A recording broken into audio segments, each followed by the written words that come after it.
नमस्कार. जय महाराष्ट्र सर्वांना. 1 जुलै रोजी एके ठिकाणी नागरिकांच्या जीवासाठी स्वतःच्या जीवाची पर्वा न करता अहोरात्र झटणाऱ्या डॉक्टरांना आपण सर्वांनी डॉक्टर दिनी शुभेच्छा दिल्या. तर दुसऱ्या ठिकाणी कल्याण डोंबिवली महानगरपालिकेतील शास्त्रीनगर या रुग्णालयामध्ये एका महिला डॉक्टर सहित 4 ते 5 वैद्यकीय कर्मचाऱ्यांना सत्तेमध्ये बसलेल्या शिंदे गटाच्या रमेश म्हात्रे नामक बिनविरोध निवडून आलेल्या एका नगरसेवकाकडून मारहाण करण्यात आली.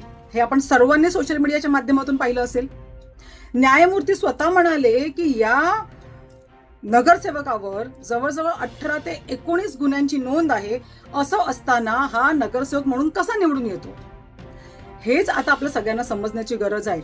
एके ठिकाणी लाडकी बहीण म्हणून आपल्याकडनं मतदान घ्यायचं, दुसरीकडे केंद्रामध्ये महिला आरक्षणाच्या विधेयकावरती नाचकाम करायचं आणि प्रत्यक्षात मात्र या लोकप्रतिनिधींकडनं काय होतं तर महिलांना मारहाण करण्यात येते.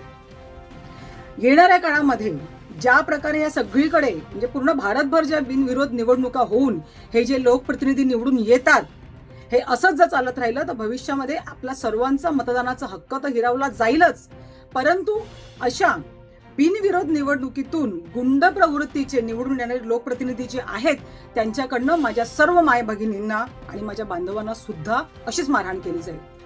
तुम्हाला काय वाटतं? तुमचं मत मला कमेंटच्या माध्यमातून नक्कीच कळवा. जय महाराष्ट्र.